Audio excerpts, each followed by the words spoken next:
Aloha and welcome everyone to our 2025 Japanese Online Language Pedagogy Summer Workshop. I see a lot of familiar names in the chat, so thank you all very much for joining us for our third day of fantastic discussion. My name is Sarah Boutin. For those of you who don't know me, this is my 8th year, I believe, serving as the series facilitator, and this is one of my favorite things I do during the year. But I am also a Japanese teacher. I teach exclusively online, and it is wonderful to collaborate with all of you and learn more tactics and tricks we can use to make our teaching even better.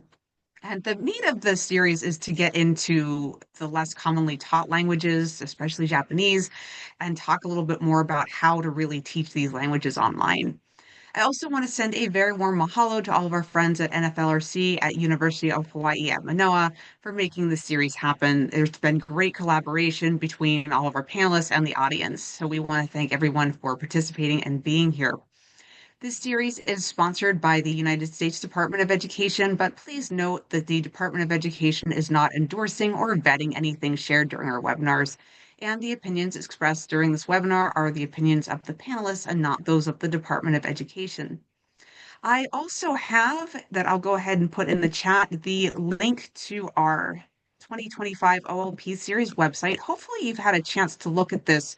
There are a lot of fantastic resources there for you, but I'll go ahead and put that in the chat in case you don't already have that bookmarked.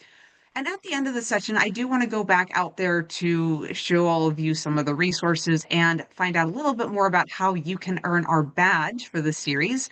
We hope that you will consider earning it. And let's go ahead and jump into our content. I do want to also remind everyone during our time today, please feel free to share your thoughts, your questions, and your opinions in the chat so we can all learn from each other and our resident experts.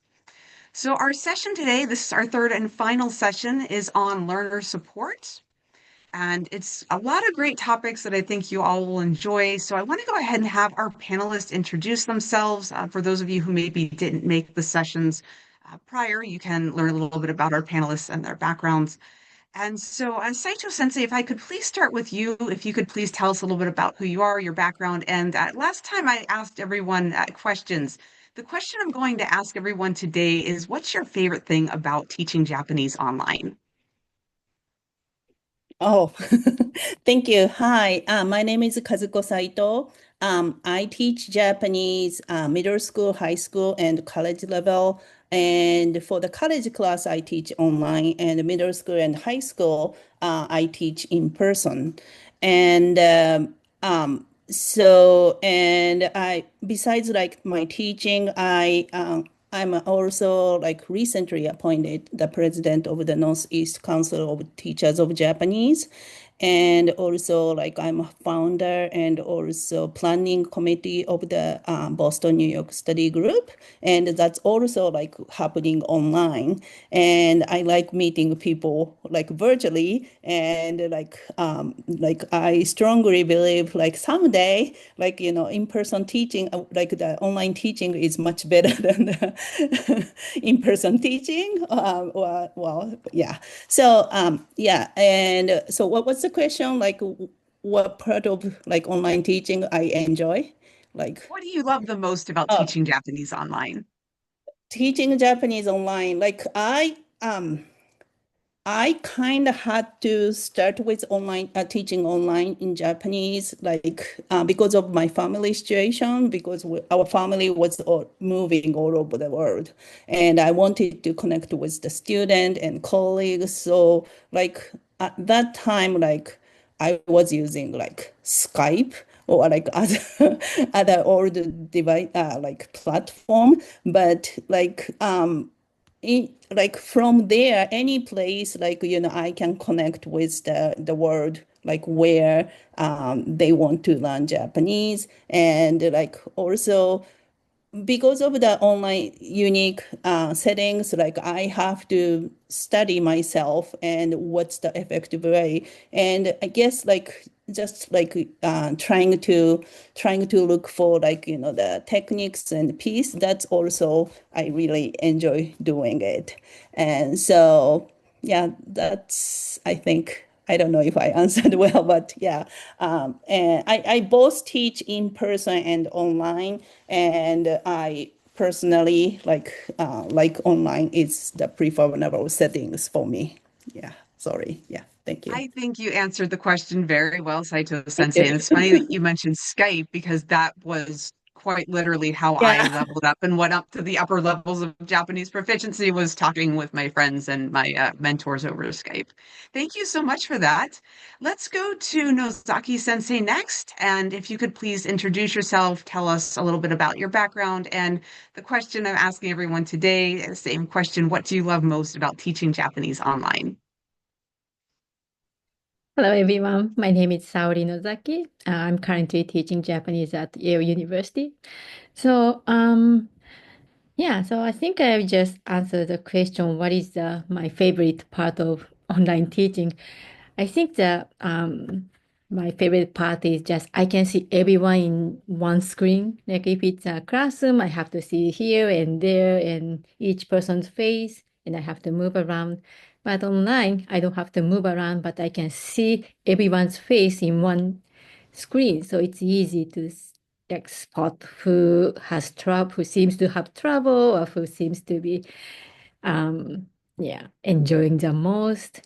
And also, if I introduce material, like mostly I use a PowerPoint slide, so it's very easy for everyone to see. And also the audio, when I use the audio material, it's very clear to everyone. So yeah, that's a favorite part of my online teaching. Thank you. It is nice to be able to see everyone, even though we look like kind of a expanded Brady Bunch, but you can see reactions and notice when students are understanding or maybe when they might need a little bit of help. Thank you for that. And let's go to Kobuke Sensei again, same. If you can please introduce yourself, tell us a little bit about your background. And the question I'm asking everyone today is, what's your favorite thing about teaching Japanese online? I'm Lisa Kobuke, and I teach at Kapi Community College in Hawaii. And, and my favorite thing about teaching online, I think what I love the most is embedding, being able to use the new technology that's becoming available at such a quick pace and helping make learning Japanese language and culture more accessible to so many more students than before, and learning from everyone on how to use new technology to make it more fun and engaging is really, really fun. And creating these, like activities, I think in a way is sort of like therapeutic for me. Sometimes it takes a lot of time sometimes to make them, but then I enjoy making them and seeing students engage with them as well. Thank you. It is so nice to have that creative outlet whenever you're kind of in the zone and making those materials for the students, and they seem to get a lot out of it. So thank you for that, Kobuke Sensei. And Love Sensei, definitely last but not least, if you could please tell us a little bit about you. And again, the question is, what's your favorite thing about teaching Japanese online? So hi, I'm Stephen Luft. I'm a Japanese teacher at the University of Pittsburgh. Um, I've taught Japanese at a number of different places. Um, I spent 2 years teaching high school in Oregon, actually, but spent most of my career teaching college Japanese, which I've done in Oregon and Ohio and Utah and now Pennsylvania. Um, I'm also currently serving as resident director of the Konan Year in Japan program in Kobe. So I'm in Kobe right now. So happy, very early morning for me. Um, I also am currently vice president of AATJ. There's two vice presidents. I'm the one that's post-secondary education. Um, I'm a co-author of Nihongo Now. It's a beginning level Japanese textbook as well. And I'll mention that at University of Pittsburgh, our program is majority in person, but our summer program is all online. And very happy to be able to do that for our students.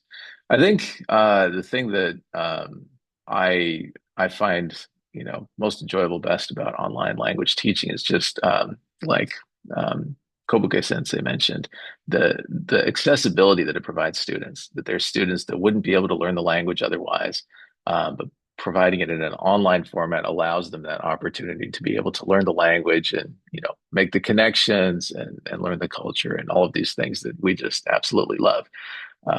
So I think that's the part that I appreciate the most. That and not having to commute. Well, I can certainly vouch that Pittsburgh traffic can be intense, so it's great to not have to commute, but also just allowing students to have access to these materials and make the cultural connections. It's a lot of fun. Well, thank you all very much to our panelists, and we'll go ahead and get into our questions. I'm sure today is going to be another great day of collaboration. And so, talking about teaching beginner students, I'm sure that this is something that you're all very familiar with. For most of us, we are teaching students who have maybe some Japanese background, maybe in some cases not at all. And we have to teach them brand new systems of writing, kana, sound systems, characters, all that good stuff.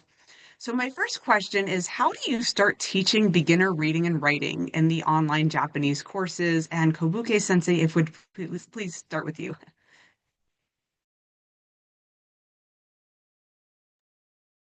Sure. Let me share screen.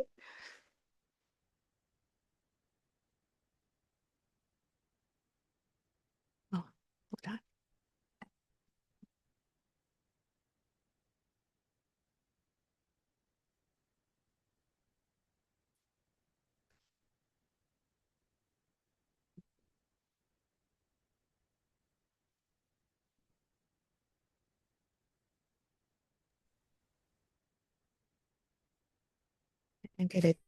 I like to use this way. I don't like uh, okay. So let me share. So most of the times when I'm teaching Japanese 101, I'll start with the hiragana chart. And in the past, I used to do, for example, vocabulary words that students are already familiar with, food items, sushi, or things like that, to introduce through context. But then I found students don't memorize the gojuon, the order of the chart as well. And then they have a harder time in the higher levels when they need to use the chart to conjugate. So I'm back at using the chart. So for hiragana, I use the gojuon chart. And it's helpful for us that the pronunciation, the aiueo, is similar somewhat to Hawaiian language. So I can fall back on saying, oh, it's similar to how we, say Hawaiian words.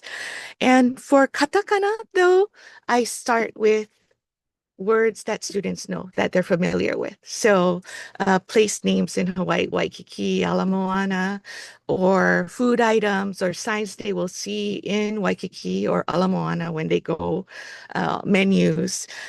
So I start with words that they know there. And then I use Nearpod to introduce the writing, because writing with Nearpod, you can talk about the background of how hiragana characters came to be in a video, and then you can move on to having students draw in Nearpod, write the characters in Nearpod, and also you can show the stroke order in the videos. But for the difficult characters, I like to use this AI, letter AI. And I think there's other ones like Bimoji, the Apuri Bimoji, where students can go in and write the characters and see how off or how unbalanced they are. And I have students take a screenshot of their score or video. Recently, I've been asking them to take a screen video of the process. Normally, when you have students do this and they see their score and they're not satisfied, they will continue to practice writing this. So this is one that I like to use. And Bostwick Sensei mentioned the other on Wednesday, importance of keeping students motivated. And at the beginning of the semester, I was asked students, what kind of learner are you? And a lot of students will say, oh, I'm a visual learner. learner. Oh, I like to do things hands-on. And they like to repeat. They like to repeat things at their own pace. And I find using H5P, so many different interactives that you can use really helps in helping students get used to the characters, introducing the characters.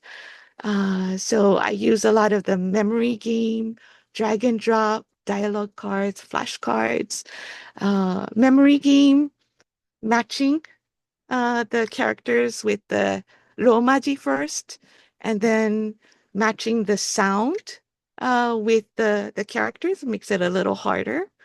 And then drag and drop with the hiragana chart. And then maybe next step, drag and drop spelling the character, like the aisatsu, things that they need to be able to text or write. And then using flashcards to actually have them type. So this is the process, the different tools that I usually use to present hiragana or kana. Well, thank you so much for sharing this fantastic resource. I love the challenge of trying to improve the way you're writing your characters, and the students will obviously repeat over and over again, which, oh, that's just so not conducive for learning, right? Like, it's going to help them if they're practicing over and over again. That's going to help them commit that to memory. And I'm always all about finding ways to gamify the classroom to keep that engagement going. So thank you for that. Excellent. Love Sensei, we'll go to you asking the question about teaching beginners. How do you start teaching beginner reading and writing in the online Japanese classroom? Yeah, so one thing that I've started doing recently is even with just absolute beginning level students, starting to communicate with them in Japanese, like from the very beginning. And then, so whatever it is, I'll say maybe like, hi, welcome to the classroom, or, something like that. But then at the end of it, I'll put in English a thing that says, I recommend using DeepL to figure out what this says.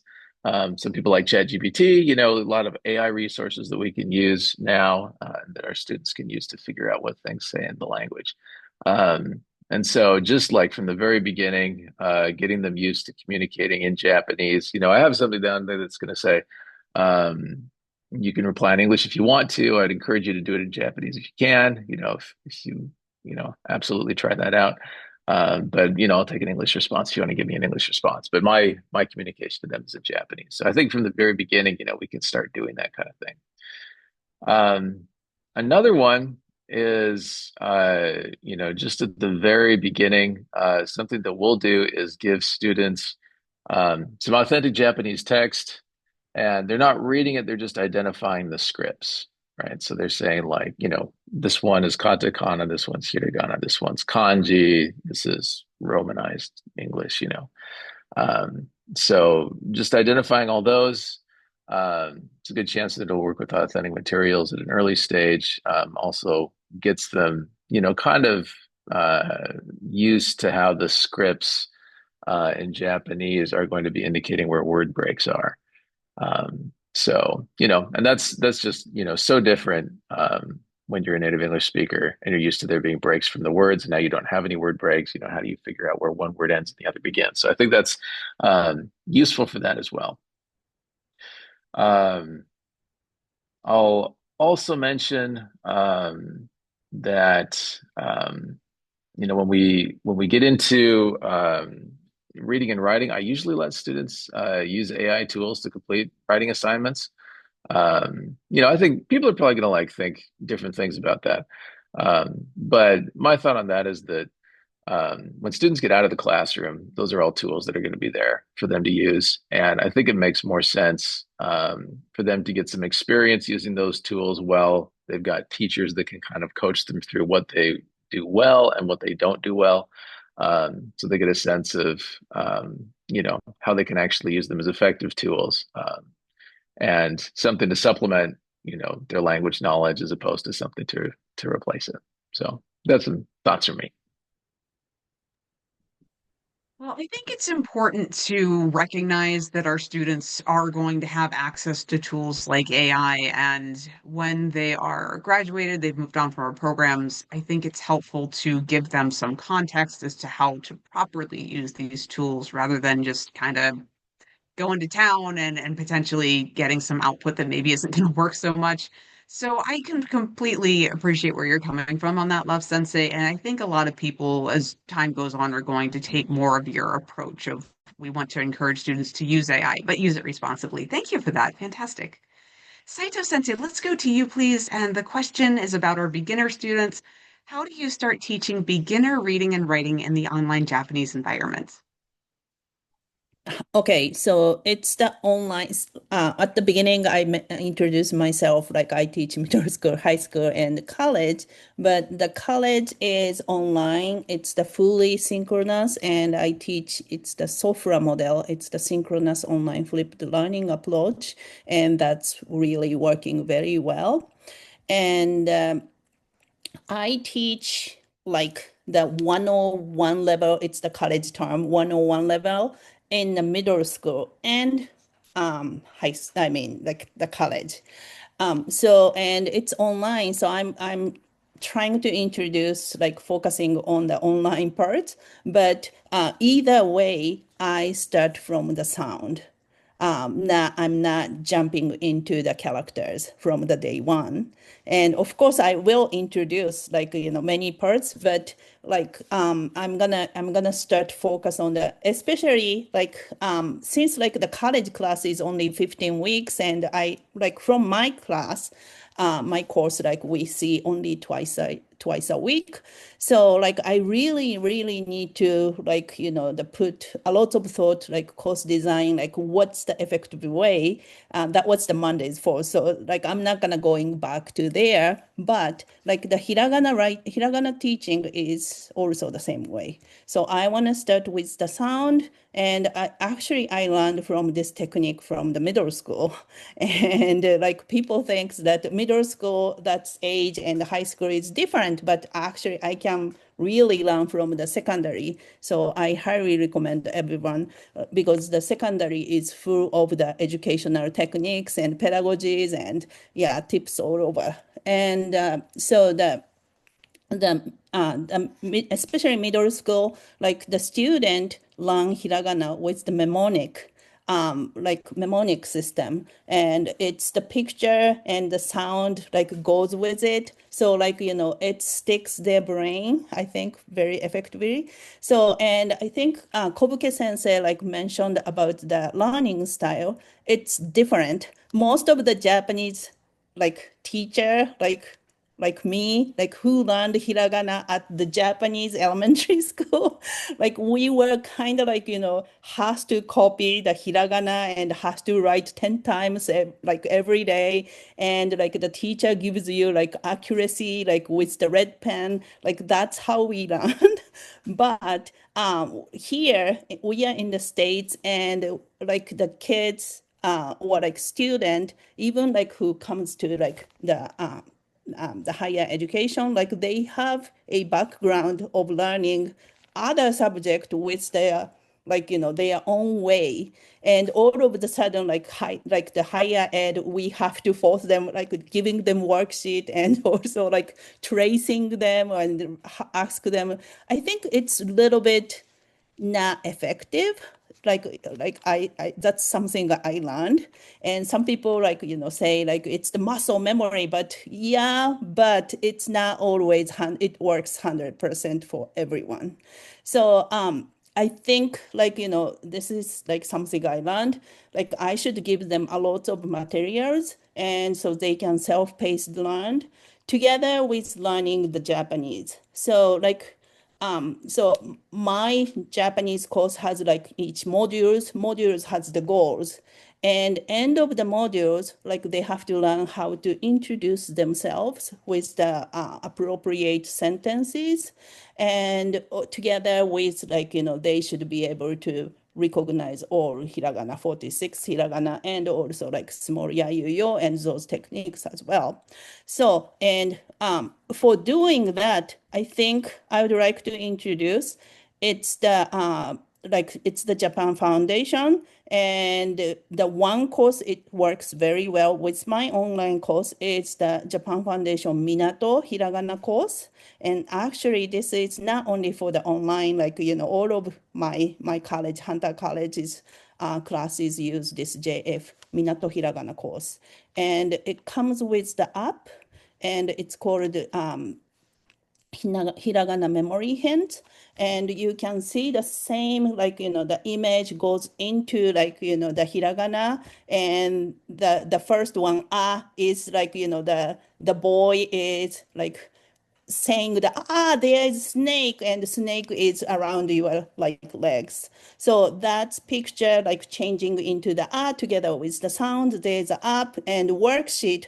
The Japan Foundation Sydney, like they put the worksheet like with using this app and also the Minato Hiragana. So why not, like I use those, and I even design my chatbot for the Hiragana learning, and with using, like I give them all this like mnemonic techniques into the chat box. So like, if the student doesn't connect, okay, we don't know like this hiragana, then like, the chatbot gives you like, there is a snake. Do you remember like this shape? And so that's guide you to like, stick with your memory. So I think that's the gives you the retention for the student. So I teach that way. And if we have time at the end, maybe I can show you this. I call it Hiragana Sensei. And so, and then like, student can jump onto the Hiragana Sensei, and they can like self-paced study with doing that. Yeah, thank you. We'd love to see it. And I really like that the app kind of has something for everybody. So those that are more visual might be able to make connection with the boy and the snake. If you're like me, you realize by writing the characters, you're actually a very kinesthetic learner. You can copy and repeat. So we're really giving students that choice in the voice to optimize our learning, I guess you could say, and giving them the options to choose what they like. Great work, thank you. And then Nozaki Sensei, same question, talking about our beginning learners. How do you start teaching beginner reading and writing in the online Japanese classroom? So if I teach beginner students for reading and writing, as I agree with Saito Sensei, I want to start with a sound system. So my teaching setting is I've been mostly teaching college students. So they want to know what to, I think it's effective for them to know firstly the difference between the mostly English speakers, so different sound system from English and Japanese. So like, and also different accent or different from alphabet systems. So firstly, I introduce the characteristics of Japanese language, like a writing system, reading, like a writing system. So for example, like Japanese has 5 vowels and a variety of consonants, and each kana represents one sound. And unlike alphabet, it's not a combination of normal alphabet. And also introduce unique, like Japanese unique, like long vowels and contracted sound as well. So after introducing those Japanese sound system and how each kana represents one sound, and then we start learning hiragana. So like first vowels, like first line is a, I, U, E. Also those are the vowels, and next is K consonant column. So K plus A and Ka, and K plus E is ki, and K plus U is U, and so on. So yeah, so we use this order. And then, but usually for college students, I ask students to study on your own before coming to the class. And when we come to the meet in the class, I will just check their preparation, like showing like in a flashcard style. So I may put u hiragana, and student will say u and so on, and put katakana, ka, hiragana there, and they will they will speak out the ka sound. And so, yeah, so I try to use it, show it randomly, like a flashcard.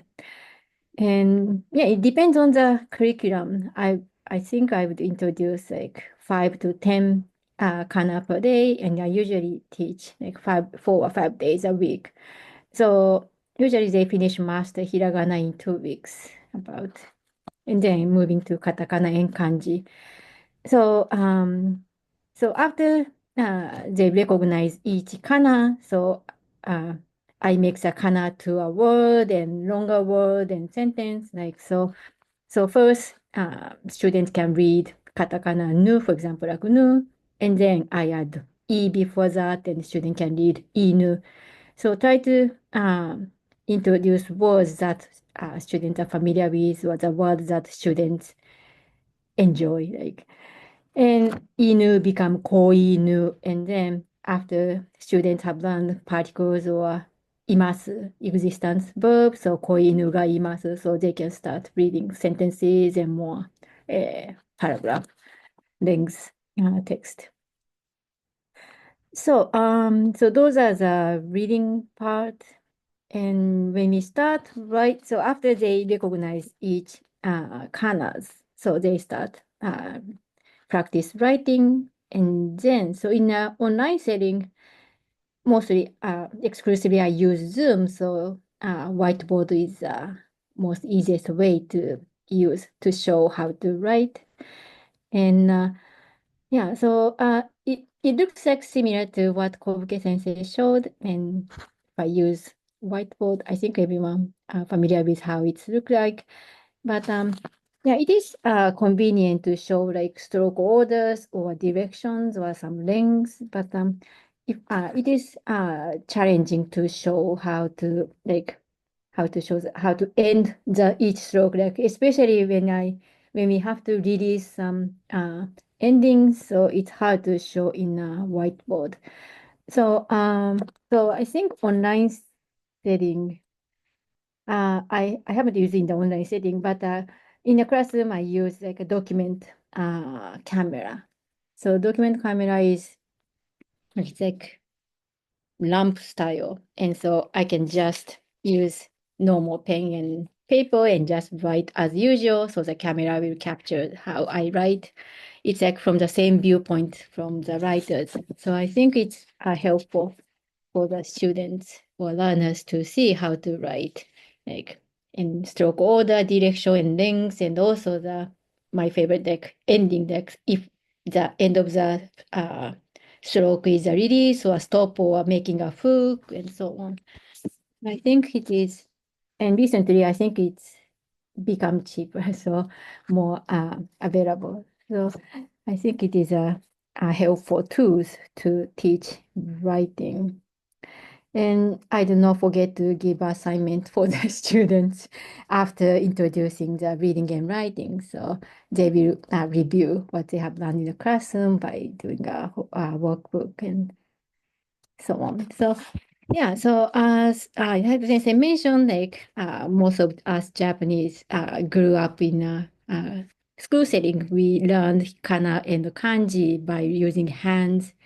So when we write those kanas and kanjis, we use like squares to write those kana to fit in certain boxes. So sometimes I share those boxes, and students will print out and write and practice those kana and kanji. So yes, I think that's it. I think you covered everything very well. And sometimes it is a combination of those tried and true methods, things that we did in childhood. I mean, I can even relate when I was learning how to write the Roman alphabet in first grade, how we had our workbooks, and it was helpful. I think I mastered the Roman alphabet at this point. But we can also use some new technologies as well to, again, make sure we're serving all of our students. Thank you for that, Nozaki Sensei. Let's go to our next question, and this is kind of related, but talking more specifically about how you teach students kana. And I know we covered that a little bit, but let's talk a little bit about how you teach kanji in the online environment. Love Sensei, if we could please start with you.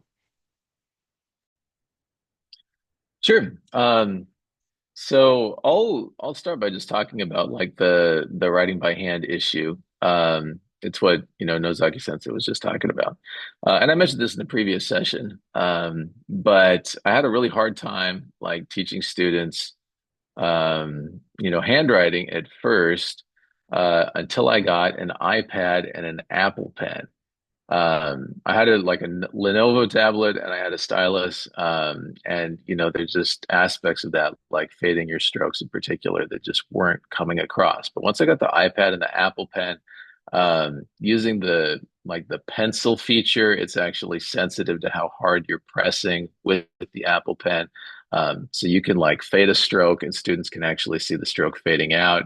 So when you hane it, like they can actually see what it's supposed to look like and you can demonstrate it for them. So I found that really helpful in terms of learning, teaching students how to write characters. I think mentioned a couple other things here.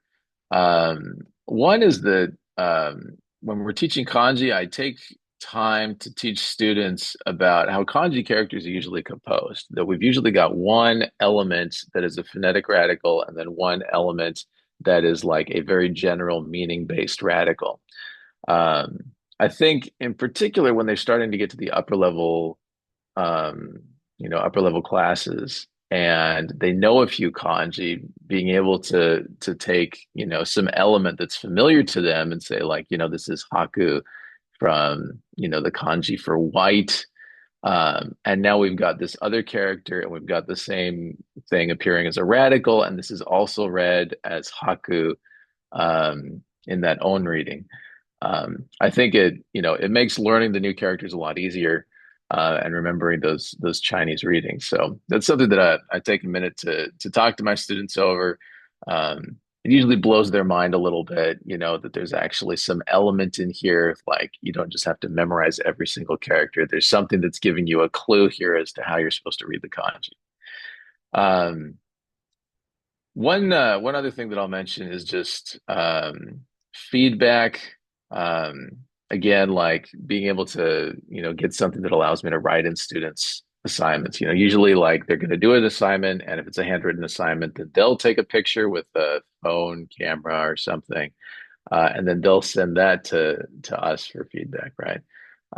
So being able to actually like write in their documents and demonstrate, how they're supposed to write a character, I found very helpful. One thing that I don't yet have a great answer for is students do seem to look at the feedback less in the online environment. Like when we're dealing with an actual written document in an in-person classroom, they give me the document, I write on the document, I give them back the physical copy, and then it's right there in front of them. They look at it. But my sense is that when doing it in an online environment, they look at that a little bit less, and they look at the feedback a little bit less. Like like I said, I don't have a great answer for like how to get them to look at the feedback that I'm giving them more, but that's kind of an issue that we've run into with that. And then one last thing that I'll mention, this isn't something that we've done too much, but I know of other instructors that have done this, is when students do an assignment, having them draft out a response. And this is works better in a typed assignment than a handwritten assignment, but having them draft out a response and then give that response to AI and then ask the AI for feedback, and then submit not only their original draft but also their corrected version, and the feedback that they got from the AI. So just a couple thoughts, couple things we're doing. Excellent. I think anyone who teaches online can vouch that it's a struggle to get students to really look at their feedback. And we spend so much time adding that feedback, and it's such a great way for them to level up. So, yes, I definitely agree that's a challenge, but a lot of great things to think about. Thank you for that, Love Sensei. And the same question, we'll go ahead and ask Saito Sensei next. How do you teach students kana and kanji in the online environment? Yes. So the kana and kanji, and for the kana, like I guess like I answered like most of the part. Like so for the kana, like I use the mnemonic and with giving them a lot of resources. That's how I teach. And I didn't mention, and it's about the assessment, like how much they learned from those materials. So that's the end of kind of kana. And I give them, like I share the screen and with the authentic materials. Like, just literally like the sign of like stop, tomare, or like, the I can't think of like gyoza in a vertically written with the chochin, and or like the train station signs. Like maybe I can show you later, but like I give them like the sign online and like in the class, and also the teaching the test as well. Test, like I give them like I'm going to test you with the like 10 or I think 20 or 10 or 20 no 20 authentic materials. Then within a given time, like you have to be able to retype, not like writing. Writing is just copying. So like the retyping, so they have to know, like, how this character like makes like K, like if it's the key, like it's the KI, they have to be able to type it. So, and for the quiz test, like, I use kind of regular, like, the Google form, just like the blank Google form, and they have to be able to retype like within like the given time. So that's like the mini quiz. But for the class activity, it's not only for the kana, but I use like this technique all the time. It's called waterfall. And waterfall is like, the student has to put the answer, like what I'm showing, like tobacco in hiragana in the authentic materials, and they have to quickly read and type it, but they can't release it until I say san, ni, ichi, waterfall. And then like they like literally it's kind of like goes all the tobacco in a like with using the Zoom chat. So I use that technique all the time, just a little bit of checking, like understanding. So, and actually, I love kanji teaching, but again, I don't have so much time in college settings because of it's not because of the online. It's just like how the course developed, and like I have certain requirement. Like I have to teach within like the like by the end of fall semester or spring semester. So I enjoy myself teaching with the middle school and also the high school kids, but I also gives those tips to the college student as well. Like I guess like my focus is how much like those like in-class activity or like whatever the contents they are learning, like it's retains their brain. And for the middle school, like I'm not gonna start with the kanji immediately. Like, I give them, if for example, I have to teach them like the kanji for oki, big, and I pick one of the student and can you express with just a body and to express big, and what you gonna do with the body, like without the word and just a body action. And most of the students start to stretch them like themselves. And so, and okay, and whenever like they have like the similar body gesture, like I said stop, and like I'm gonna write it down, like what I look like, and then like try to give them like the kanji big.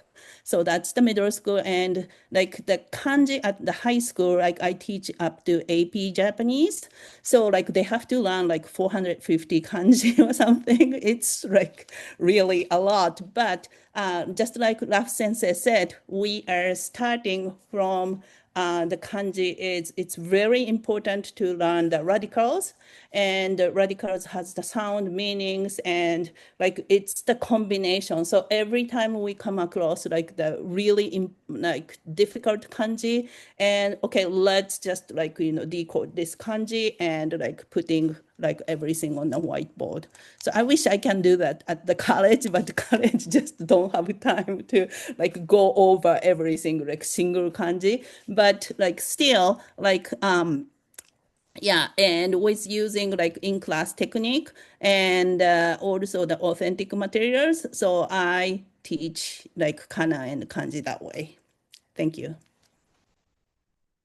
I can certainly vouch that there's so many topics that I would love to share with my students, but just because of the time, we just don't have time to do it, unfortunately. So we're kind of constrained a bit, but it's great to hear that you've got great strategies and ways that you can engage your students. Thank you for that.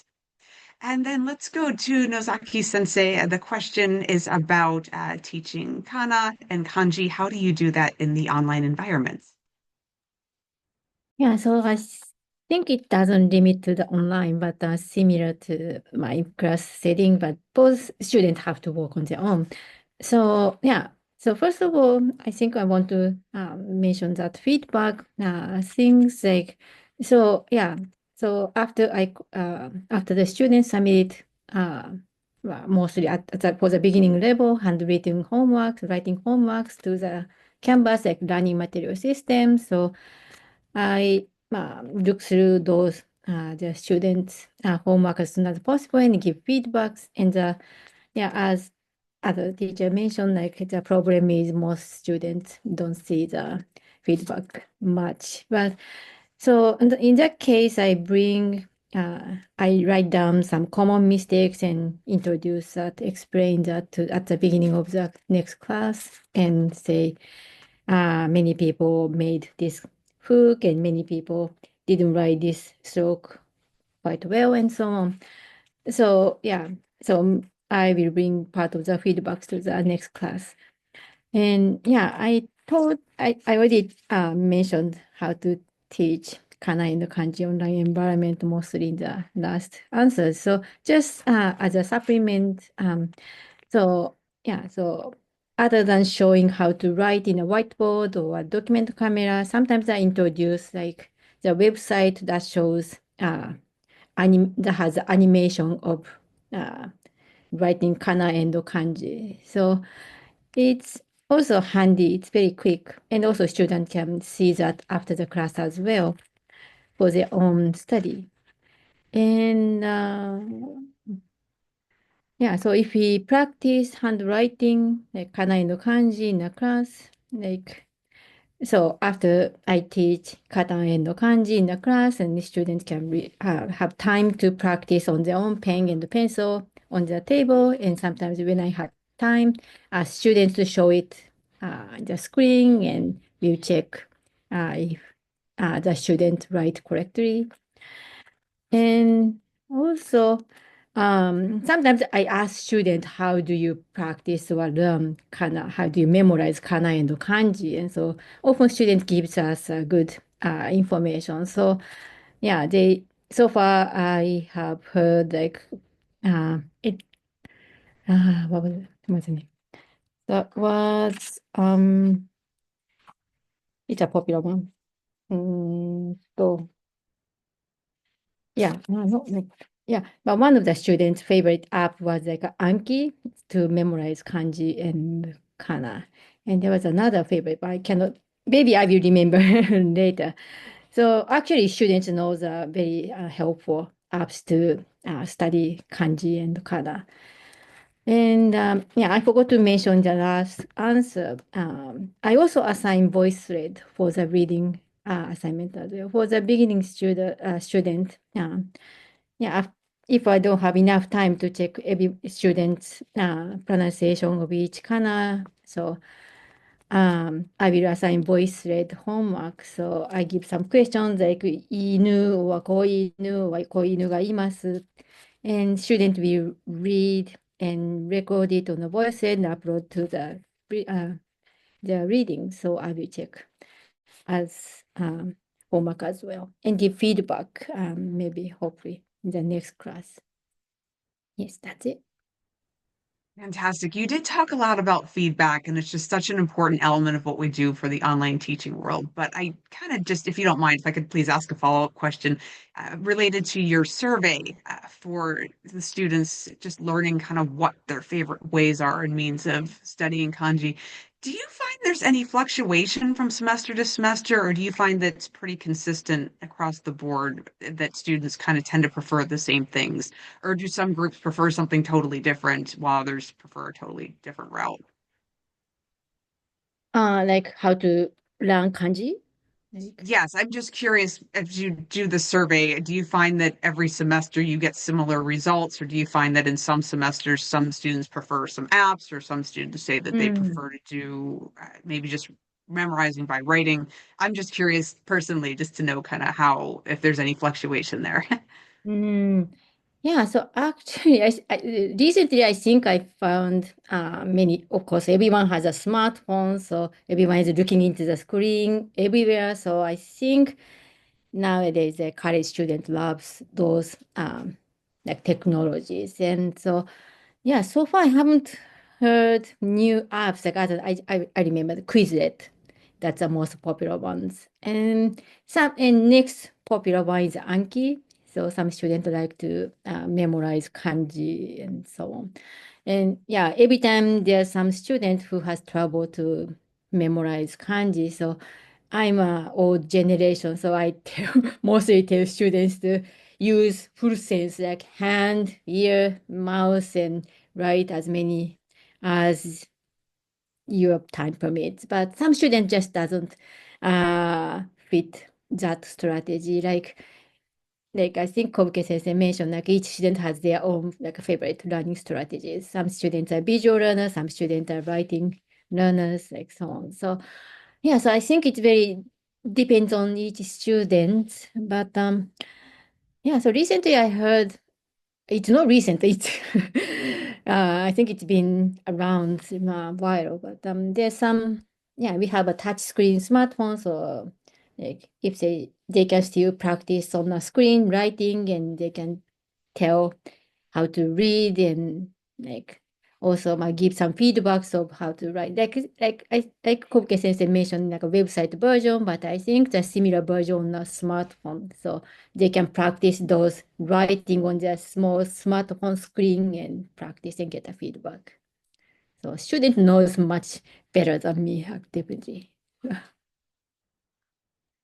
That's interesting. And I can't help but to notice myself that I am hearing that a lot of students are using their smartphones not just for the apps to memorize things like characters and kanji, but they're also using their smartphones to do our assignments. So it's something I kind of think about when I'm developing my own content. Like, oh, I wonder what they're using, if it's smartphone or if they're actually using a computer or tablet. Thank you for that, Nozaki sensei. And then Kobuke sensei, if we could please move to you. And again, related to teaching kana and kanji, how do you do that in the online environment? Uh, let's see if I can share again.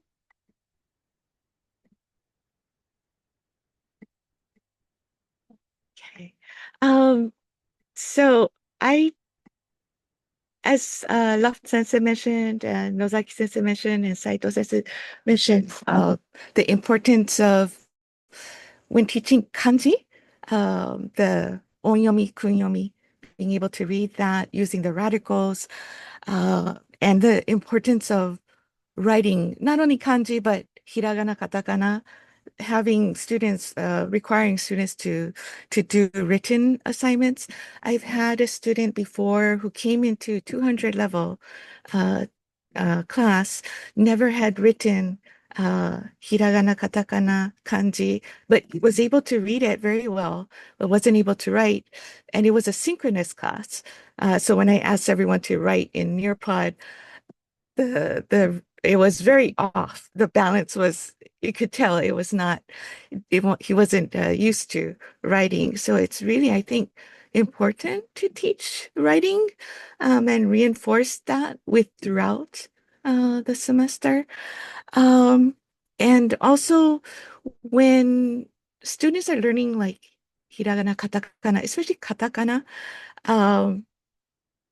knowing where to put the bowl A lot of students don't know where that goes. So word wall, I find word wall useful for those anagrams. Sort of give us scaffolded, at the very beginning, the students need to put it in order, but they will know where that bowl needs to go. Or if you have a long vowel sound, where that long vowel sound needs to go if it's in hiragana.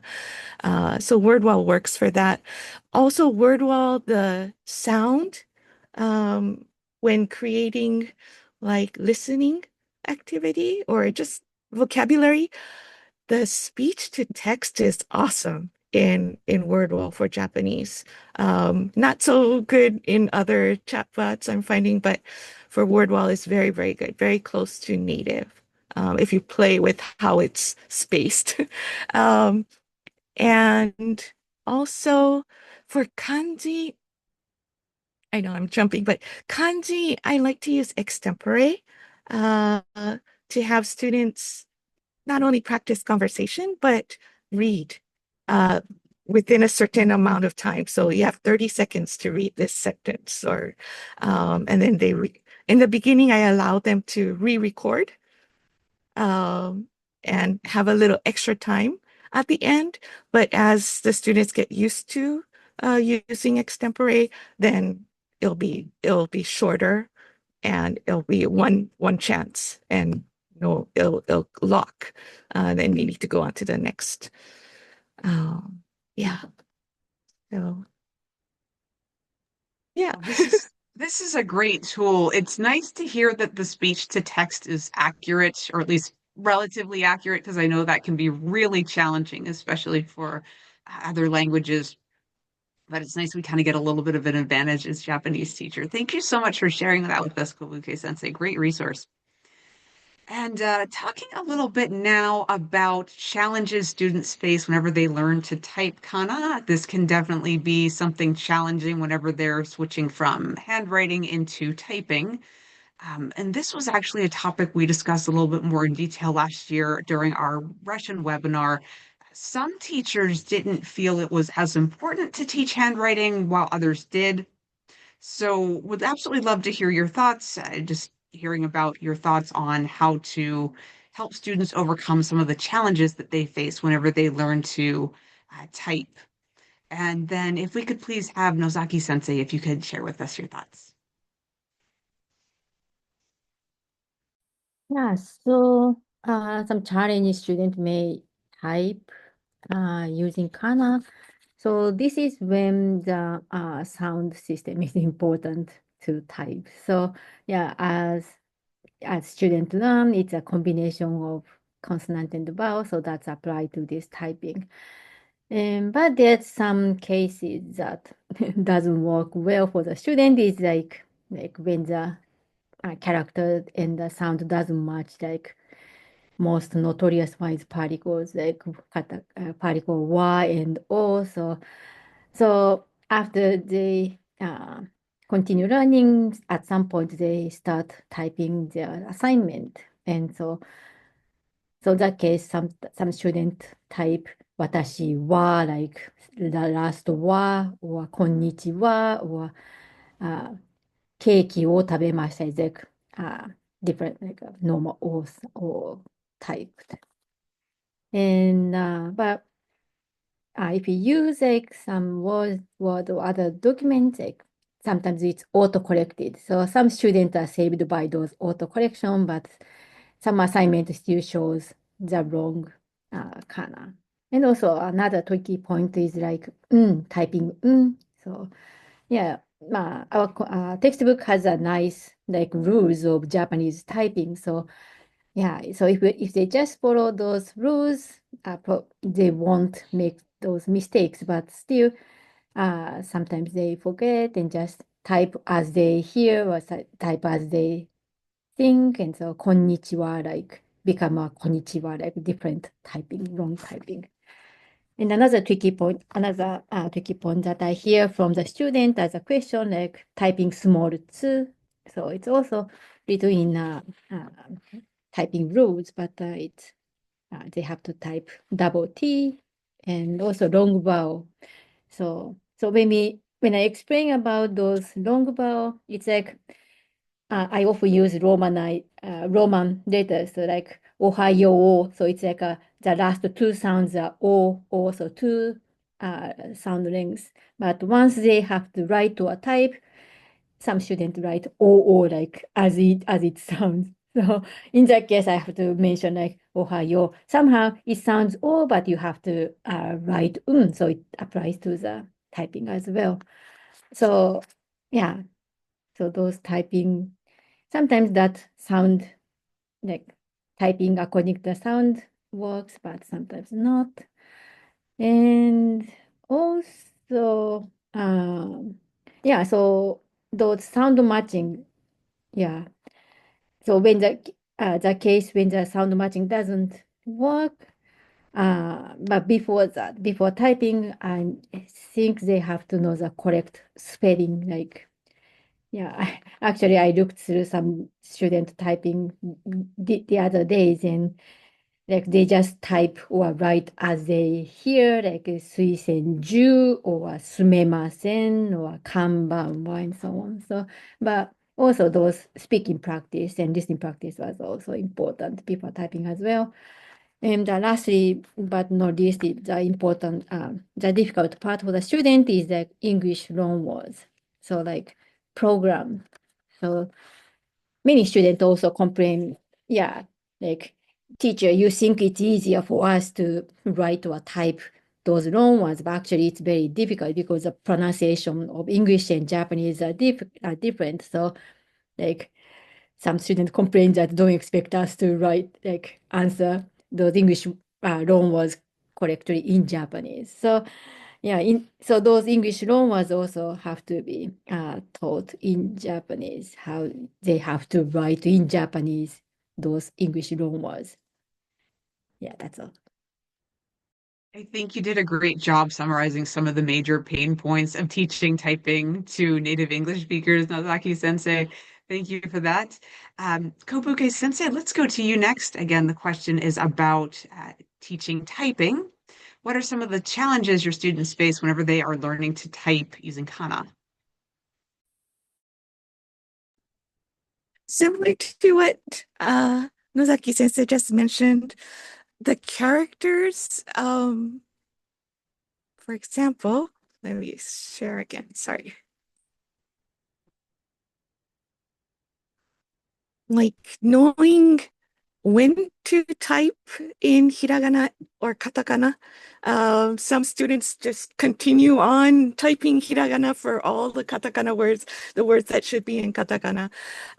So practice typing activities like this, like a H5P flashcard, where students can look, you can even put the Japanese as a picture, not a word, not as a typed one, but I use the Romaji, Tokyo Disneyland, Tokyo, the U of to, and Kyo, the U is always missing. And in Disneyland, the de and the small e. So, and anime. 私はよくアニメを見ます。They love to write this, but then they forget anime should be typed in katakana. And also when they're typing in kanji, this one doesn't really have kanji, but the spelling, if the vocabulary spelling is incorrect, the kanji will not appear.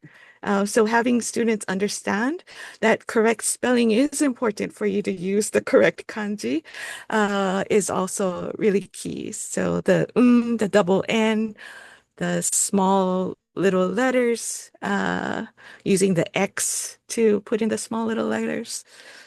Yeah, I think those are the most common challenges the students, and probably knowing how to type, knowing how to read and type is the first big challenge that students need to overcome in order to be successful throughout the semester. So having as much support that we can provide, I think is useful. That is definitely important to make sure that we are supporting our students, especially in the online world, right? For beginner students, I find that if they are having technical issues and trouble, sometimes they just decide they want to quit. maybe they even look at dropping the class, but I find if I'm able to get in and work with them, we can usually resolve those issues. Thank you for that. Much appreciated, Kobuke Sensei. Saito Sensei, let's go to you. Again, this is related to challenges facing our students whenever they are learning to type using kana. How do you help them overcome them?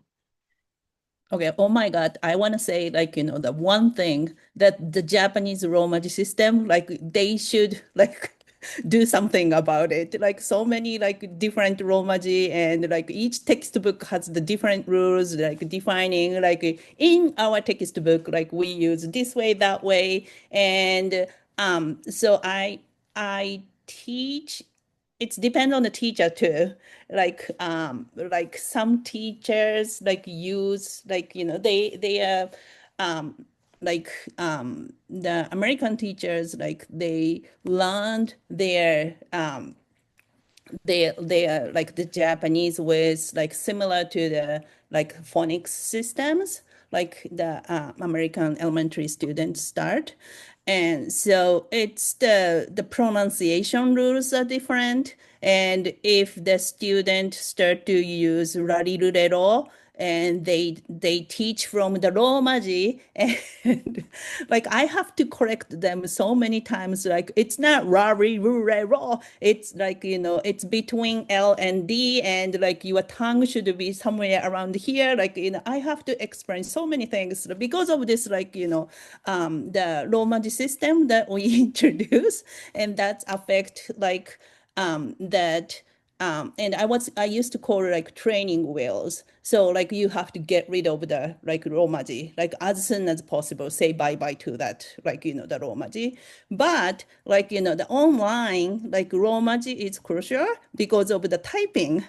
But for the some of the textbook has like gakusei instead of SEI, like they put SEE. So that's why students type incorrectly. Or like my college hunter, like even though I teach them like the English spelling doesn't always like the same as the like the Romaji result, the typing result, but I see like funta instead of hunter. So like I have to give them all those like small details, and like Kobuke Sensei say Tokyo, and like Saito, like my last name even, like they always say Saito Sensei. Like they can call me Saito Sensei, but like in terms of the email, text message, like they always put Saito Sensei. I get tired of correcting them every time. So like I just like accept yeah. So like the one like I wanna see is that the Romaji system is not always connected with what they pronounce. That's one thing. And Romaji system is important for the typing. Then like I start to teach them like the sounds Romaji. It doesn't always change like much. Like some of the students start to say like every time you say desu or masu, like like your SU sound like things like I don't see like you put you on at the end. So like I have to explain that all those rules again. So that's okay. And for the typing, and I was like one thing, it's the technology things, but like even the novice speakers, and they start to type Japanese, and then like the MacBook or whatever the computer they are using, it's all changed to the kanji, unless like you have to change back to like just typing like only hiragana or something.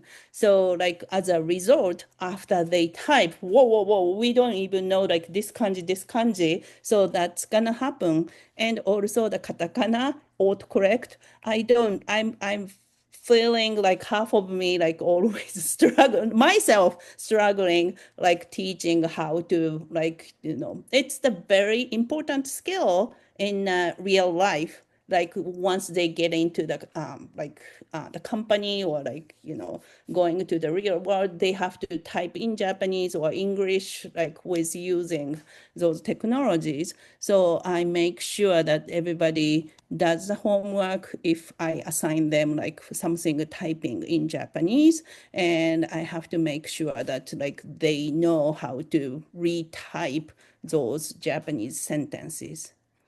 But recently, I start to figure it's not only the typing, but I have 4 children. My oldest and youngest has like 10 years apart. And my oldest is Gen Z and youngest is Gen Alpha. So like how they address to the computer or like the cell phone is different. That's my observation. My daughter, oldest, she always start to type or like with the smartphone. But my youngest, like he always goes, "Hey Siri," and he's gonna try to find out. So like, I don't know about that. The Romaji typing is a thing in the future. Like I read the article that 2050, like there will be no smartphone anymore in the world, and there is no like, and nobody had smartphone like 2050 at that time. So what we are supposed to teach them. So I always like with using teaching online and like struggled like the technology, and like I always see little bit like the forward and a few years ahead and what's gonna happen next, next. So that's something I also enjoy myself teaching. But like back to the topic, I think that typing kana, hiragana, katakana is still important, and I teach like together with like how to write correctly, accurately, but also like they have to know how to type Japanese correctly as well. I think it's the still important basic skill for the real world. Thank you. That's an important point. We really have to, as educators, think about how are we preparing our students to enter that 21st century workplace. And as you said, it might be very, very different. You even touched upon the generational differences. So my sister's children are all the Gen Z and mine are all Gen Alpha. And it's interesting to watch, as you said, comparing the two, how they interact with technology. And as Gen Alpha is starting to transition into the classroom, we might find ourselves needing to shift our approaches to be a little bit more accommodating to them. Thank you for that. Excellent answer. Great stuff to think about. Love Sensei, if you could also chime in on the topic related to the challenges our students face whenever they're learning to type using kana and how you overcome them, please. Yeah, thanks. Just second all the comments that I made before. There's some tricky things about typing, right? Like you have to do N twice to get the N character. WO to get particle O, like all of those kinds of things, right? We go over all of those with our students, make sure that they're doing them. Couple things I'll also mention there. One issue, that we get in with our students is that the majority of the Japanese they're exposed to in the textbook is typed Japanese. But then when we get them writing characters by hand, they start writing some of these characters that they should be doing in a handwritten style in the typed style, right? Like tsumetai, for example, that looks pretty different, whether it's typed or whether it's written by hand. So, we just take some time for each of those to make sure that they're aware of what the differences are, how different they look, make sure they're doing it correctly. I also I think with upper level students, I'll usually take a minute or two to just go over with them, if they're dealing with a Microsoft Word document, how to turn that into vertical writing if they want to do vertical writing and type that up. And how to add furigana. I don't think they'll be in that situation very often where they need to add furigana to their own document. But just go over it like this is how you do it if you're ever in that situation where you need to do it. You also mentioned just this issue of, do you teach them handwriting? Do you not teach them handwriting? That maybe came up in one of the other panels, but the way we approach that, like clearly, I think there's a place for handwriting. I think, if you look at the Japanese educational system, there is a huge focus on handwriting. There is hours and hours spent on helping people learn this, and so I think it's a skill that is, really valued in the society. And we tell our students that, right? This is one of the reasons why you need to do this, even though, the computer is ubiquitous and a lot of, written communication is going to be typed now. But we also, we do both, right? Handwritten assignments and typed assignments. But then at our third year level, we have a test. It's a handwriting test, and it's pass fail. Students have to be able to write a sentence with good enough handwriting to pass this test. And if their handwriting doesn't look good enough, then they fail the test.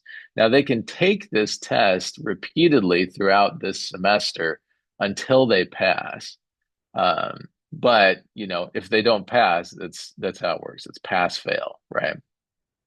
So this is kind of like this gatekeeping stage at which, they have to demonstrate that when they're in that situation where they need to write something by hand, that they can do it at a high enough level.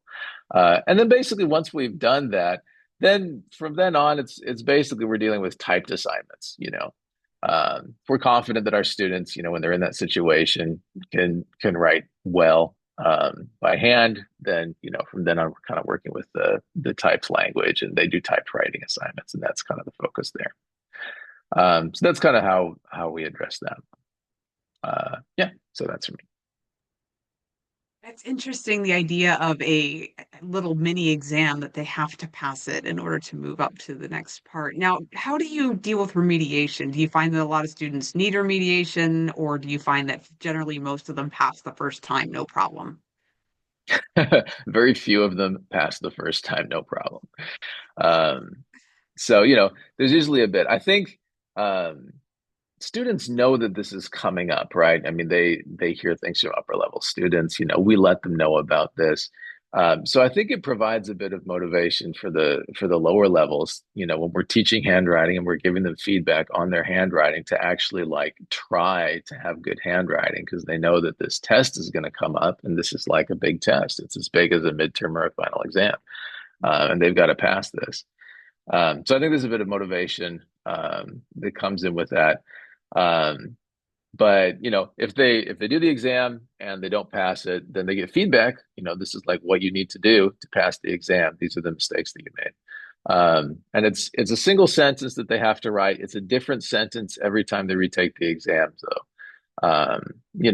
it's kind of, it's how we do it with the test, right? We don't test on absolutely everything that we've taught them and that we want them to know. We take a sample, right, of what they can do. And so it's going to be a little bit different every time what we're asking them to do, but we'll go through the parts that they struggled with and tell them what they can do to be better. And interestingly, oftentimes it's things like, hiragana characters that they're, get to the third level and they're still not quite forming the way that they should be, that are throwing them off with this. But yeah. That's interesting. And personally, our department just went through a major kind of overhaul of our courses to make them align with the North Carolina standards. And there was sort of a debate and a question coming up of, just how much writing do we really want our students to do? Because on one hand, there's a great deal of value in learning how to write the language and how to write neatly and make everything presentable. But on the other hand, there's only so much time we have with the students. I think that theme keeps coming up, that we only have so much time with our students. So we have to kind of balance. Do we want to spend a lot of time focused on writing, or do we want to move on, maybe use a little bit more typing and move on to other topics? So it's a lot to think about. I just wanted to throw this out there. This is one of the challenges that I have a lot with students. So I teach in the K-12 environment. I absolutely love what I do, and we get some of the best students at NCVPS, and also my other school, IDLA. We get fantastic students, but it's not unusual where I would say, out of a group of maybe 25 students, I have 4 or 5 that really struggle with setting up typing in hiragana, katakana on their device. no matter what it might be. It can be for a laundry list of reasons. It could be that they're just not following it, that maybe something's gone wrong with the computer. It could just be a lot of different things. I also have issues where school districts, and this is just me personally, will have things like Japanese IME blocked. So it's really challenging. How do we overcome that? Now, I'm not happy about the compromise that I've had to come to with a handful of students, but I've had to resort to allowing them to use the tool, the Lexi Logos tool, where they're kind of punching in the characters. They're not really typing. But because the school district maybe has really strict protocol about what they will and will not allow on their machines, sometimes I've had to resort to that. Now, I'm happy to say that that hasn't been recent. I think it's been several years now where I've been in a situation where the district just will not compromise and we have to use something like Lexi Logos to bridge that gap.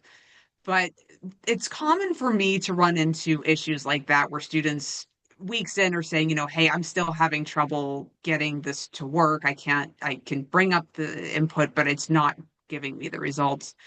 So I've had to become quite the troubleshooter, just to be honest, trying to figure out technically what's going on here. And I've learned a lot about different systems as well, just how to get everything working on the Chromebooks, Windows, as well as Mac. And I have certainly bookmarked a lot of YouTube tutorials to send over to students. So I'll not just throw this question out to anybody who wants to chime in on it. Have you ever had significant problems helping students install? Go ahead, please, Saito Sensei. Yeah, like I have same connection, not the college, like especially for the middle school and not the high school, but the Chromebook they receive from the school district. And I was so surprised, like why, like, this school district offers Japanese, but like why they don't have like Japanese font in there. So, and at that time, like I wanted to introduce to you, and I was quickly like, looking for this. I used always Google input tools because like the Chromebook, they use the Chrome browser, and this Google input tools works very well. It's the extension. It's not like installing anything. Like some parents, like, they don't like, the student having like the Chromebook and they purchase the something different. And then like, like students say, no, my mom like said, like I can't install anything, so I don't think I can install Japanese. Like I was like, okay, this is not the like installing new font. It's just like extension. So just like use this one, and if you stop taking Japanese, you can just delete it. So, and I think with the circumstance like that, like this one, like temporary works really good and it's easy to install. So if you are struggling, maybe you can try this one. Much appreciated. And like I said, I'm lucky. It has been quite some time since I've been in a situation like that. I'm hopeful that I won't run into that again. But thank you for that. Much appreciated. Anyone else thoughts on how to help students just overcome some of those tech issues, or maybe are not able to access some of the content because it's blocked? Can I say one more thing? Sorry about Please do. yeah, like I'm based in New York, and I don't know about the other states, but like the Quizlet, like it's banned in the New York. And so many apps after the COVID, like it's ban, ban, ban, ban. So like, especially at the K-12 settings, and our like technology is very limited. So like I have to use, depending on the school district purchase or like school district allows, and also the New York States. So like I wish I can purchase so many things, but it's very limited. And like our school is Google, so Google doesn't have furigana. So like I really wish like I can just use for that part for the Microsoft. But now it's the Canva comes, and Canva has the furigana function, and it's so easy. So like it's really depends on the project tasks and whatever like we need to do. Like I try to use those tools. And also the New York State is starting, it's the bell-to-bell regulation. And I don't know like how many years this like regulation will last, but student has to like give their devices to the school or like in a locker from the bell to bell. So until like they leave school. So like I don't know like what's gonna happen, because like last year like everybody was just like doing the cell phone like in class, out of the class, like during the lunch period. It was really like this is not learning environment, good learning environment. So I guess like the K-12 is especially like it's really depends on like what state decide, and then like the technology wise and like the apps. We have always limitation, and we have to figure out what's the best way for our teaching. So yeah, I just wanted to chime in there. Thank you. Yes, lots of challenges that sometimes can come up in the K-12 world. Thank you for that. So this has been yet another afternoon of fantastic conversation. I do want to go ahead and move to some of the questions that I'm noticing coming in. But before I do that, there is a resource that I would like to share. And this is from Maeda Sensei. This is a Japanese online teaching community survey. We posted this on Wednesday, but in case anyone was interested and wanted to submit on the form to hear more about this fantastic opportunity, we'll go ahead and put that into the chat for everyone. And then Saito Sensei, you also had another fantastic opportunity you wanted to share with our group. So if you could please let us know a little bit about that, that'd be appreciated.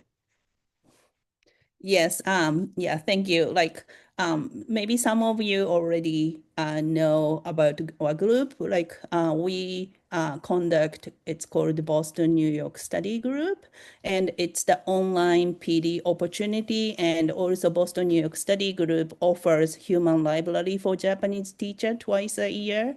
And actually, we have another session like end of August. It's the end of summer opportunity, and like the first session is the article reading. It's kind of like the book study. So whomever like registered for this study group, and for the not October, August 23rd, and you're going to receive the article, and you have to read. It's the flipped learning, and you have to read the article in like beforehand, and like you can come to class prepared, online PD prepared, and we're going to discuss.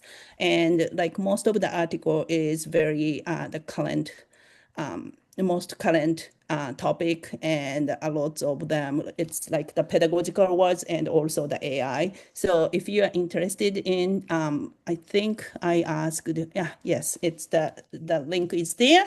So please register. And also after that, the article study, we are going to have 5 minutes spotlight. It's like it's the 5 minutes, every 5 minutes, like a different topic and different speaker and talks about like, whatever like they would like to introduce. It's not like the regular conference. There is no Q&A. Instead, like there is the form, and they can write all the question comments there. So like we are doing synchronously, we receive like 5 minutes information, and asynchronously we are going to do Q&A. That was the event I participated personally during the COVID. It was the I forgot the name, but it's the IT online slam. And it was like every 5 minutes, and different apps, different AIs. And so it was like overwhelmingly like a lot of information, but I learned so many like within this 5 minute slot. So I highly recommend. It's gonna be like, it only happens once a year, this 5 minute spotlight things. It's like end of the summer and preparing for the new school year. So like if you have time, please like register. It's free and it's online, and anybody can register for this one. Thank you. It's a fantastic opportunity. Thank you so much for sharing that with us, Saito Sensei. And I'm going to go ahead and take a look in the chat. I see a question that came up, and it says, I'd like to encourage students to share their progress with each other such as including themselves on or introducing themselves on Padlet. But are there activities you do in your online class, like writing haiku or making stories? So maybe just some fun supplemental activities that they can do. They can share their progress or maybe just do something for fun that they can do in the class. Does anyone have any activities kind of like that, things that you maybe just do for fun?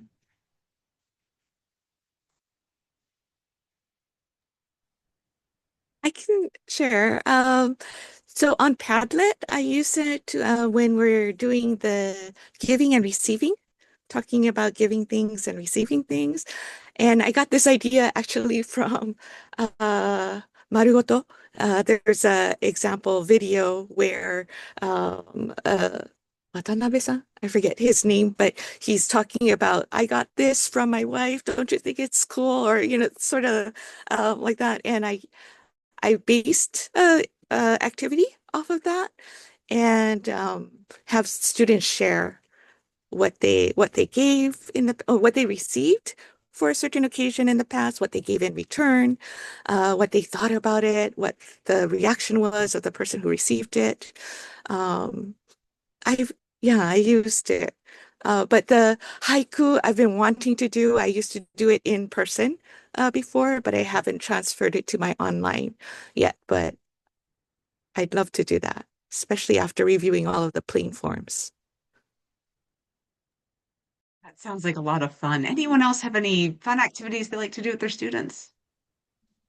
Please go ahead, Saito Sensei. Yeah, this is one of my 101 class, and everybody say it's like it was really fun. Like we open one day, it's the shopping day, 買い物の日, 買い物 day, and we do online, and each breakout room has a shops.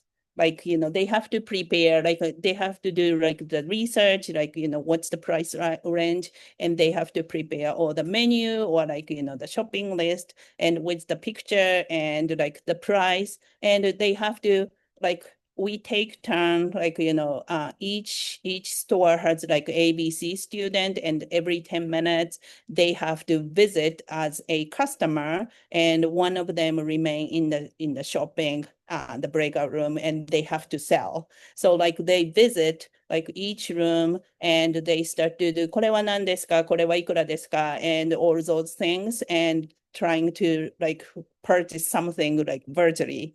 And it's been like working very well because of the online, like, each store is different. Like one of the year, one of the like the group of the students, they decided to do like the convenience store, konbini, Japanese konbini, and like once you visit, like they use the sound da da da da, like with the like the door opens and like background music, just like the Japanese konbini, it's there, and it was really fun. So because of the online, I think like I could successfully like introduce this one. So, and like they seems like really enjoy, and they had to contact it, like, the telephone number, like, that how they can reach out off from the online course. So they build some community, and like they say that was the really highlight of that online course. So yeah, that was fun.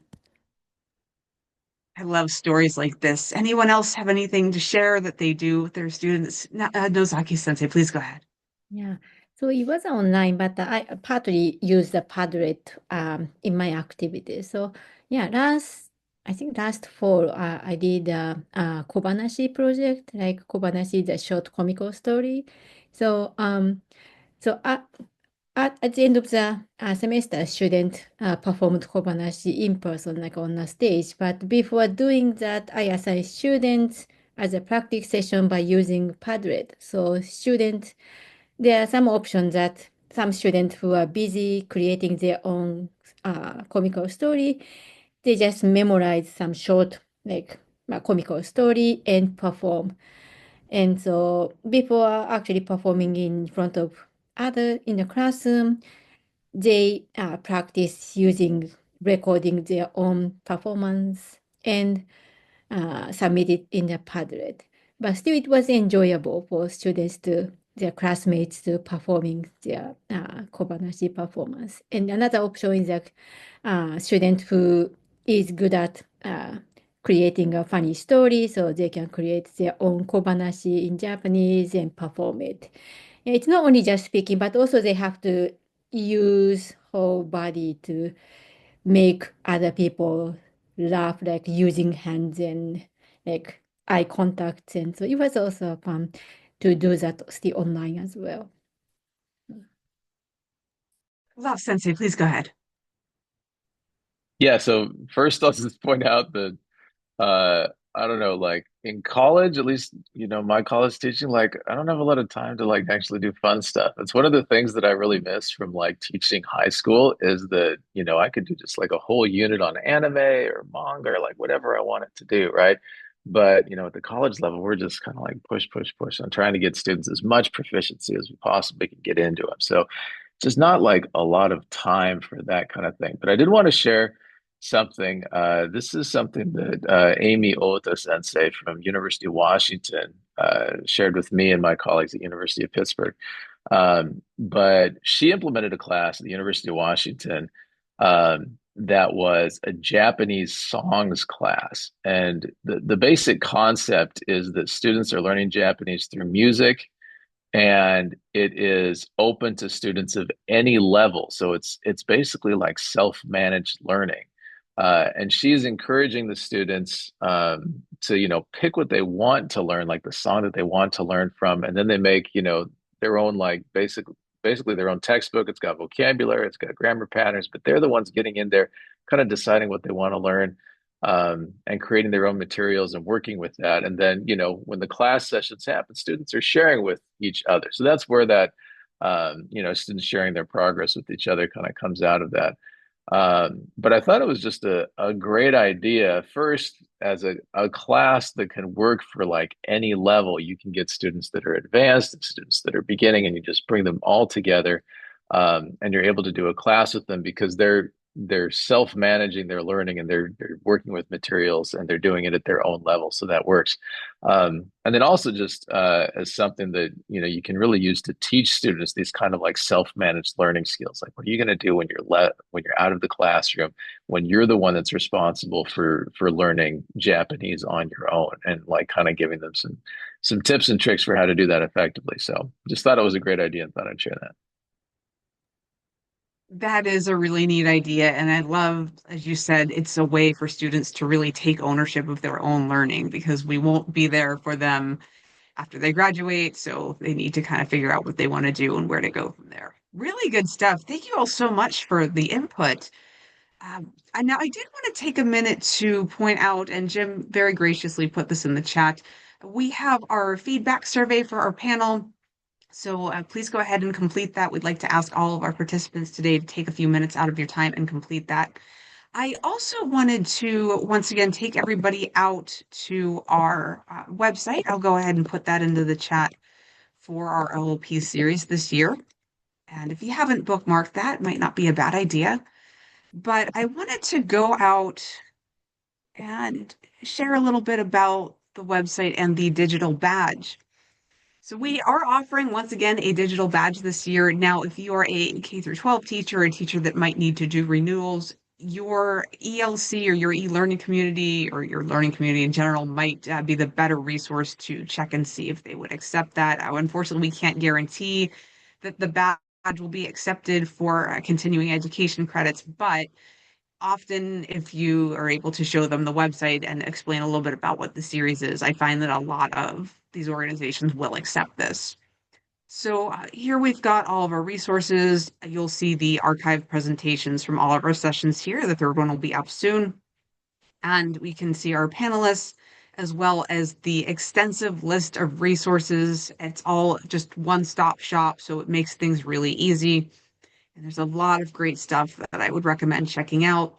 We also have the link here to our online teaching community survey. So we do hope that you'll consider joining that. And if you can submit an entry, that would be great. And then we do have our digital badge. You can click this link and learn all about it. But there are certain things we have to do to earn that badge. And so one of the things that I really wanted to focus on, I am very guilty of this. Sometimes I attend a conference and I'll hear about all these great ideas, but then I get busy with other things and I forget to implement it. The idea is we really want to encourage our teachers to create products that they might be able to use next year or for a future class that's going to help their students. So actually really getting something out of this webinar series. And so if you're interested, please go ahead and complete that. The components to it are attending all 3 sessions, making sure that you have entered your questions in on the Padlet. I'm going to take you out there to this. As you can see, there are questions for each panel, and we want to hear from you, your thoughts on each of these. So please go ahead and create an entry for each of these by clicking the plus button. That'll create a new entry, and you can share your thoughts with us. Also, for the supplemental activities, whenever you click the link on the website, it's going to take you out here. It makes a copy for you. And you can go ahead and create your own copy.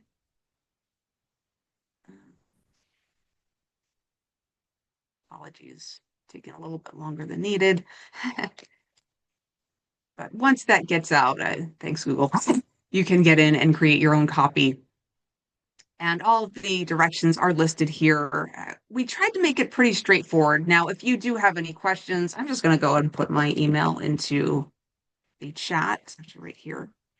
Please do not hesitate to reach out to me if you have questions, if you're working on something, if you want to run something by me. That's why I'm here, and I'm always happy to collaborate with others. So don't hesitate to reach out if you have any questions. But all the activities are explained here. So we're giving you your guidelines and also some guiding questions to help you as you are creating your content. If you have some other idea, though, if you want to do something maybe a little bit outside of this box, send me an email. Let me know. I definitely have some flexibility here. But all the directions are here. There's 3 separate activities. There's the content creation. And then we're going to create an interactive experience in the online environment. And then we'll wrap up with some learner support. And so there's the guiding questions that'll help. But if you, again, feel like you want to go a little bit outside of this box, I am always open to new things. So don't hesitate to email me, and I'm happy to give some feedback on that. Also, we've got our 3-2-1 reflection templates. So once again, we'll go ahead and make a copy, and it will create you your own template. This is an example, so you can see it's 3 things you learn, 2 things you plan to implement, and 1 question you still have for each of our sessions. And so please feel free to go ahead and fill these out. And then once you're all done with that, you will go ahead and submit this, and I'll check everything. But that will be submitted. And we've also got our, that's our survey. Let me just go back out to the website for where you submit it. But yeah, and you can go ahead and look through any of this. Like I said, please bookmark this website. It's a great resource. Even just all of the resources shared here, it's a treasure trove of content for you. So if you have any questions, as I said, please don't hesitate to reach out to me. But I think that is going to go ahead and wrap it up for possibly my favorite one yet of our OLP series. I've had so much fun.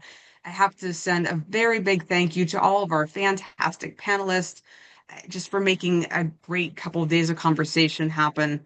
And of course, thank you to all of our friends at NFLRC for being here and creating a space for all of us to collaborate and join each other. So thank you all very much for being part of this. I will send you the warmest of mahalos and alohas. Looking forward to next year. Thank you, everyone. Kokoro kara kanja shite imasu. Thank you.